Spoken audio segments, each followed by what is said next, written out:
உங்களுக்கு என்ன யாருன்னே தெரியாது. அப்படி இருந்தும் எனக்கு துணையா இருந்தீங்க. என்னம்மா நீ இப்படி பேசுற? வெளி ஆளுங்க கிட்ட தான் நம்மளை நம்ம அறிமுகப்படுத்திக்கணும். ஆனா நீ இந்த வீட்டு பொண்ணுமா.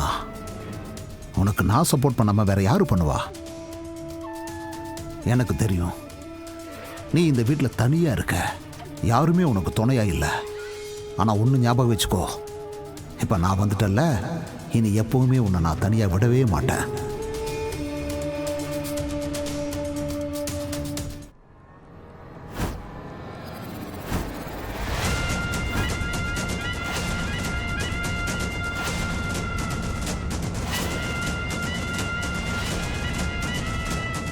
மாமா,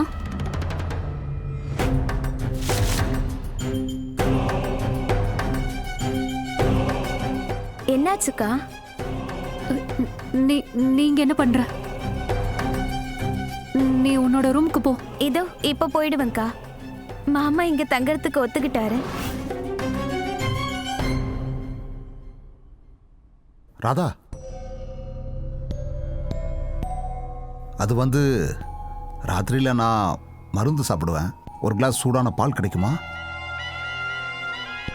கண்டிப்பா மாமா, இப்பவே நான் உங்களுக்கு சூடு பண்ணி கொண்டு வரேன். அதெல்லாம் ஒன்றும் வேண்டாம் ராதா. நான் என் வீட்டுக்கார்கிட்ட சொல்லி அனுப்புறேன், அவரை எடுத்துட்டு வந்து கொடுப்பாரு. ஐயோ கீர்த்தி அக்கா, ராத்திரி இந்த நேரத்துல எதுக்கு அஜித்தை அவ தொல்லை பண்ணணும்? அதெல்லாம் ஒரு தொல்லையும் இல்ல. நீதான் நாள் பூரா மோகன் நான் பின்னாடியே சுத்திட்டு இருக்கல்ல. இன்னைக்கு அவருக்கு அவ்வளவு காயப்பட்டிருக்கு, எங்கன்னு சுத்திட்டு இருக்க. போ, உன்னோட ரூமுக்கு போ. அண்ணாவை கவனி முதல்ல. அப்ப நான் செல்லக்கண்ணு அக்கா கிட்ட சொல்லிடுறேன்க்கா. ராதா செல்லக்கண்ணு தூங்கிட்டா. நான் தான் சொல்றேன்ல, என்னோட வீட்டுக்காரை எடுத்துட்டு வந்து கொடுக்க சொல்றேன். நீ உன் ரூமுக்கு போ. சரிங்க கீர்த்தி அக்கா.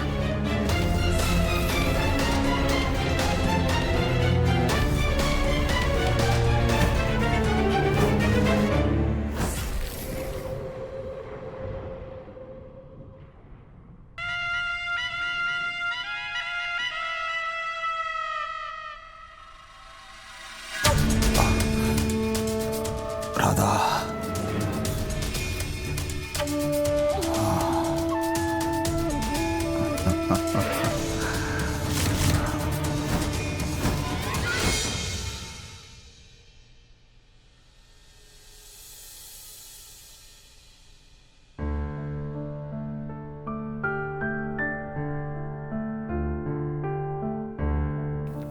மோனையா,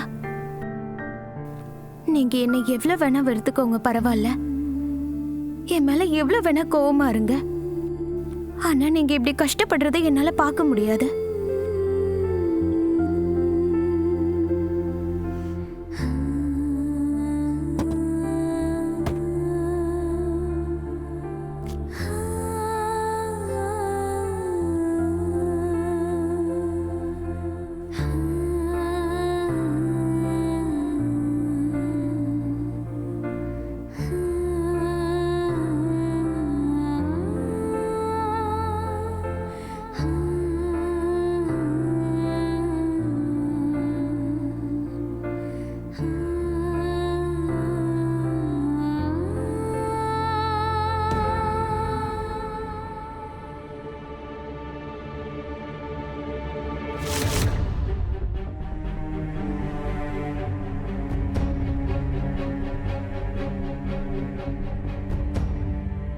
போய் தூங்கு, என்னையும் கொஞ்சம் தூங்க விடு.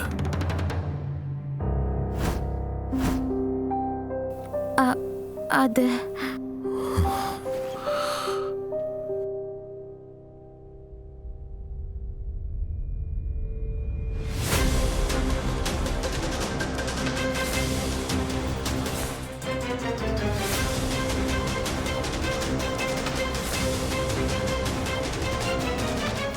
ஒருவேளை இது அந்த கருப்பு துணி போட்ட ஆளா இருப்பானோ?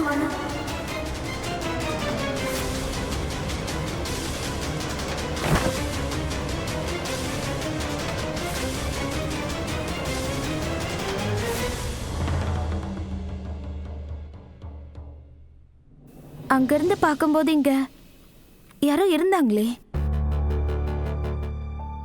யாரா இருப்பாங்க? அந்த கருப்பு துணி போட்ட ஆளு இந்த மாதிரி நேரத்துல தானே வீட்டுக்குள்ள வருவா.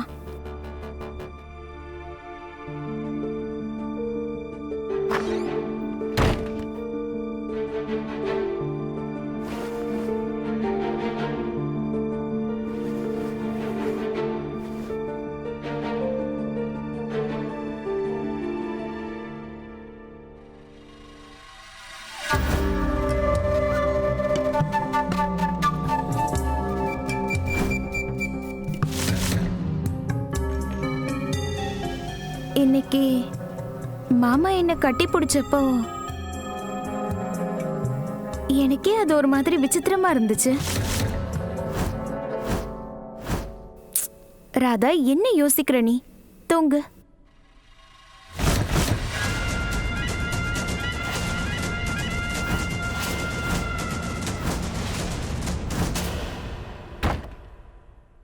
பாத்தியா, உங்க மாமாவுக்கு பால் கொடுக்கிற டியூட்டியும் எனக்கு வந்தாச்சு இல்ல?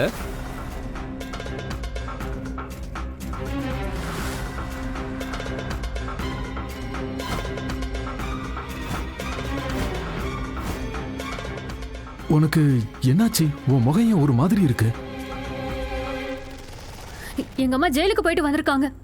அதை நினைச்சு கோவப்பட கூட உரிமை இல்லையா எனக்கு? ஐயோ கீர்த்தி,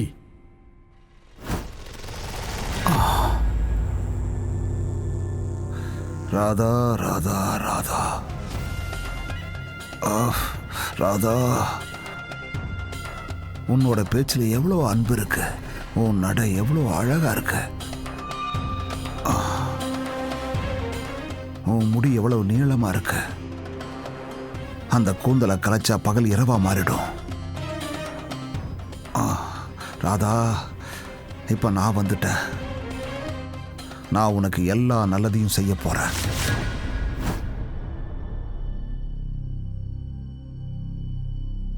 கீர்த்தி அக்கா மாமாவை பார்த்து ஏன் அவ்வளவு விசித்திரமா நடந்துக்கிட்டாங்க? கொஞ்ச நேரத்துக்கு முன்னாடி மாமா என்ன கட்டி பிடிச்சப்போ அப்போ ஒரு கிளாஸ் சூடான பால் கிடைக்குமா? கண்டிப்பா கிடைக்கும் மாமா, நான் இப்பவே சூடு பண்ணி கொண்டு வரேன். அதெல்லாம் ஒன்றும் வேண்டாம் ராதா. நான் என் வீட்டுக்கார்கிட்ட சொல்லி அனுப்புறேன், அவரு எடுத்துட்டு வந்து கொடுப்பாரு. இல்ல ராதா, ஏன் தப்பு தப்பா யோசிச்சுக்கிட்டு இருக்க? மூளை குழம்பிடுச்சு உனக்கு. ரொம்ப அதிகமா யோசிக்கிற நீ.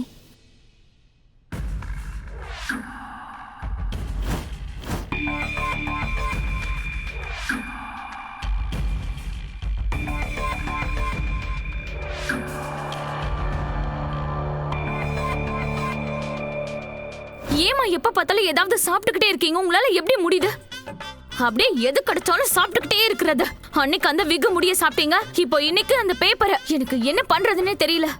அடியே தாமினி, அந்த எரிஞ்ச பேப்பரை நான் திங்காம இருந்திருந்தா உன்னோட மோகன் அந்த எரிஞ்ச பேப்பரை பார்த்து நம்ம ரெண்டு பேரையும் அப்படியே திரு தொலைச்சிருப்போம்.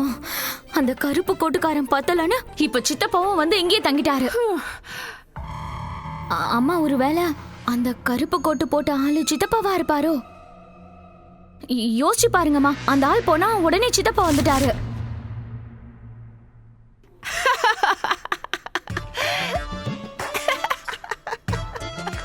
பூபதியா? அதுவும் அந்த கருப்பு கோட்டுக்காரனா? அதெல்லாம் ஒண்ணும் இல்ல தாமினி. இந்த பூபதி இருக்கான்ல, இந்த பெண் விடுதலை சங்கம், சமூக சேவை, அரசியல், இதுல இருந்து நேரம் கிடைச்சா தானே அந்த கருப்பு கோட்டெல்லாம் போட்டுட்டு வருவான். இந்த பாரு, நீ தேவையில்லாத உழவு பாக்குற வேலையை விடுறியா? கொஞ்சம் தயவு செஞ்சு கொஞ்ச நேரத்துக்கு அமைதியா இரு. இன்னைக்கு ஒரு நாளாவது என்ன நிம்மதியா தூங்க விடு. ஏன்னா நமக்கு எதிராக அந்த ஒரே ஆதாரத்தையும் தான் நான் முழுங்கிட்டேன்ல. அதனால ராதாவுக்கு இனிமே நம்ம ரகசியம் எதுவும் தெரிய போறது இல்ல. நாம ஜெயிலுக்கு போக வேண்டிய அவசியமும் இருக்காது.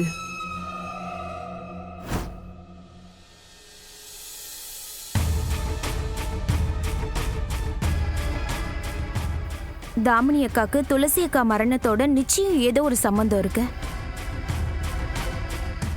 ஆனா எனக்கு ஏதோ புரிய மாட்டேங்குதே. அநேகமா நான் மோகனையா ஆபீஸ்க்கு போகணும். அங்க போனாதான் எனக்கு எல்லா விஷயமும் தெளிவா புரியும்.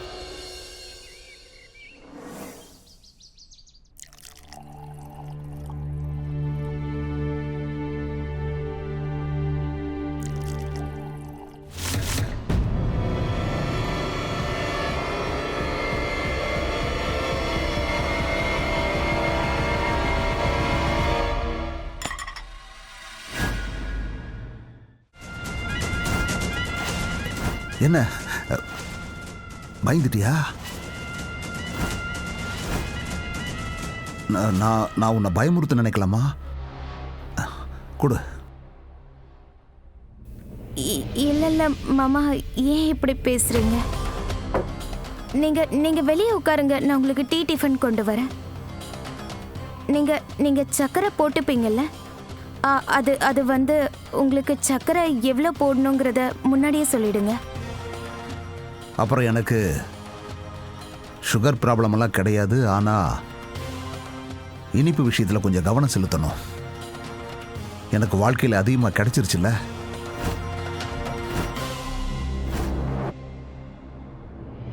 மாமா, நீங்க போய் உட்காருங்க, நான் உங்களுக்காக டீ கொண்டு வரேன்.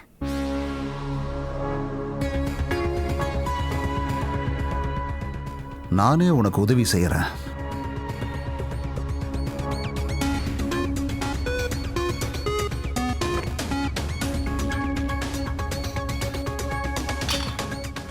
இந்தா.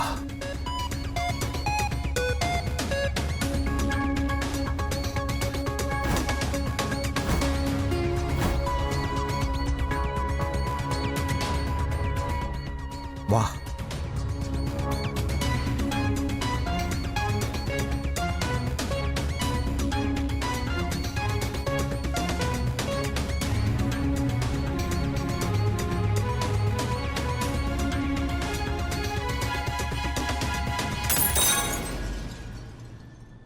அடா,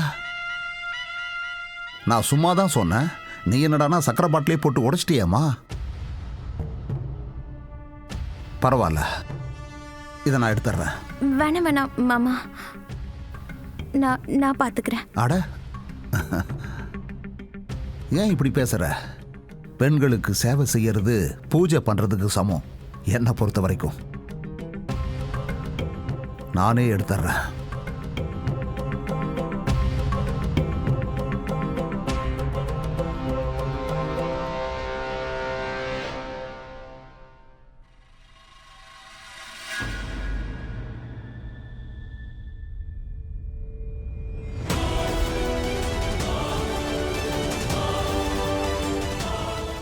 என்னாச்சு? என்ன சர்க்கரையெல்லாம் கீழே கொட்டியிருக்கு? ஒன்றும் இல்லை, ராதா எனக்காக டீ போட்டுக்கிட்டு இருந்தா அப்போ சக்கரை பாட்டில் விழுந்துருச்சு. இதோ பாரு ராதா, இங்க கீழே விழுந்திருக்குல இந்த சக்கரை, அதுல டீயை போட்டுறாத. ஏன்னா பாட்டில் பீஸ் விழுந்த சர்க்கரையை போட்ட டீயை நீ எல்லாருக்கும் கொடுத்தனா நாளைக்கு மொத்த பழியும் ஏன் மேலேயும் என் அம்மா மேலேயும் விழுந்துரும்.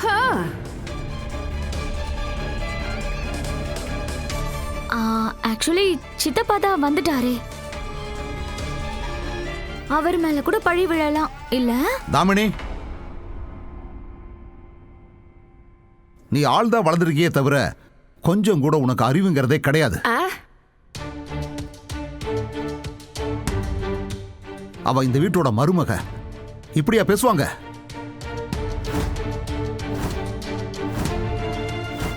யாரோட வீட்டில் இருக்குமோ அவங்களே நீ திட்டுவியா?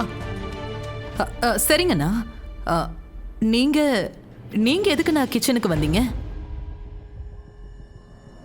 ஏதாவது வேணும்னா நீங்க என்கிட்ட கேட்டிருக்கலாமே. நான் மோகனோட மாமாங்கிற கடமையை நிறைவேற்றிக்கிட்டு இருக்கேன்.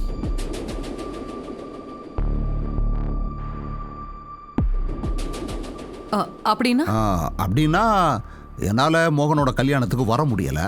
அதனால தான் என்னோட அக்கா தங்கச்சிகளுக்கு, மருமகளுக்கு, மருமகனுக்கு என் கையால் இனிப்பு செஞ்சு கொடுக்கலான்னு ஆசைப்பட்டேன்.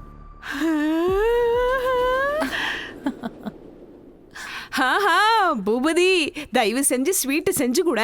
உன் கையால ஸ்வீட்டு செஞ்சு சாப்பிட்டு எவ்வளோ நாள் ஆச்சு?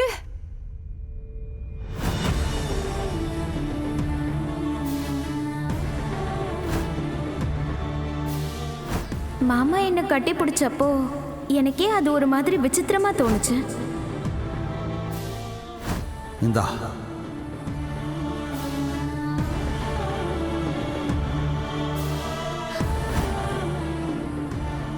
இருங்க, உதவிக்கு நான் செல்லக்கண்ணையும் வர சொல்றேன். வேண்டாம் வேண்டாமா, இது காலையில நேரம்ல, செல்லக்கண்ணக்கா வீட்டு வேலைலாம் செஞ்சுக்கிட்டு இருப்பாங்க. மாமாவுக்கு நானே உதவி செய்யறேன்.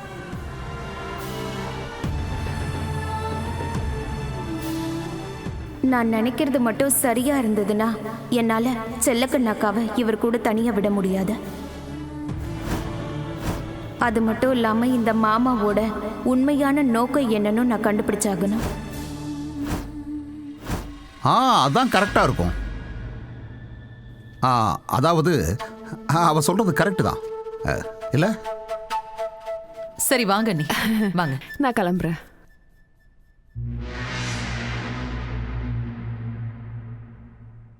நீ ஏமா இங்க நின்றுகிட்டு இருக்க? நான் போறேன். டீ எடுத்துட்டு போமா. காதம்பரிக்கும் உங்க அம்மாவுக்கும் கொடுத்துரு. நான் எப்படி? எடுத்துட்டு போ.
சமையல்ல உன்னோட கைப்பக்குவம் ரொம்ப நல்லா இருக்கும் போல் இருக்க.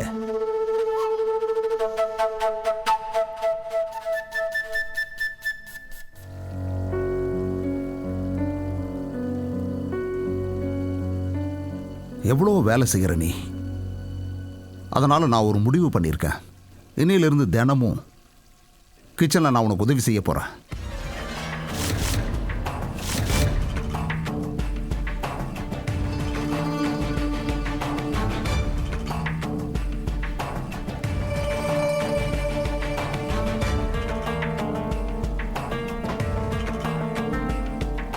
இது தயாராயிடுச்சு.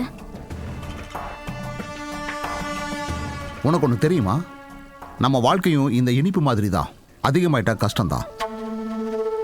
இந்த பாகு இருக்கு பாரு,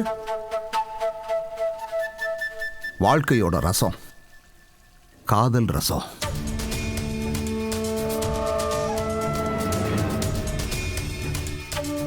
உன்னோட வாழ்க்கையில காதல் ரசமே இல்லைன்னு எனக்கு தெரியும். ஒருத்தியோட புருஷன் பொண்டாட்டி விட்டுட்டு இன்னொருத்தியோட ரூம்ல போய் தினமும் தூங்குறான்னா அதை என்னன்னு சொல்றது? அந்த முட்டாளால தான் பொண்டாட்டியை எப்படி சந்தோஷமா வச்சுக்க முடியும்? நீங்க என்ன பேசுறீங்க மாமா? நீ சொன்னாலும் சொல்லாட்டியும் உன்னோட கண்களே எனக்கு சொல்லுது வாழ்க்கையில நீ எவ்வளவு தனிமையில வர்றன்னு.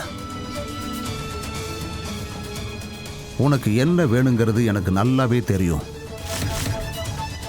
உனக்கு வேணுங்கிறத நான் உனக்கு கொடுக்குறேன். நம்ம 2 பேரோட வாழ்க்கையும் ஒரே மாதிரி தான். 2 பேருமே தனிமையில வாடுறோம். ஆனா நாம 2 பேரும் தனிமையில சந்திச்சு நம்ம 2 பேரோட தனிமையையும் போக்க முடியும். என்ன நீ நல்லா கவனிச்சுக்கோ. நானும் உன்னை நல்லா கவனிச்சுக்கிறேன். நமக்கு இடையில என்ன நடந்தாலும் அது நமக்குள்ள மட்டும்தான் இருக்கும். யாருக்கும் எதுவும் தெரிய போறதில்லை.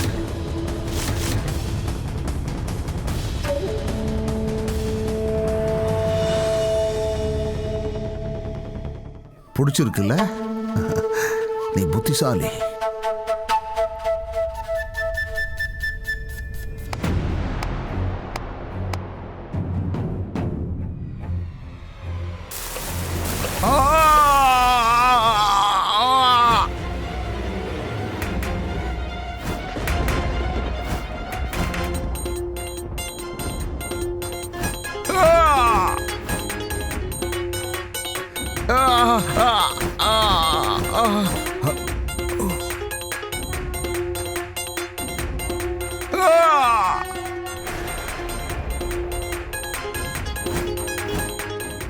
அண்ணா, ஐயோ அண்ணா, அண்ணா என்னாச்சு? ஏன் நீங்க கத்துனீங்க? சித்தப்பா என்னாச்சு?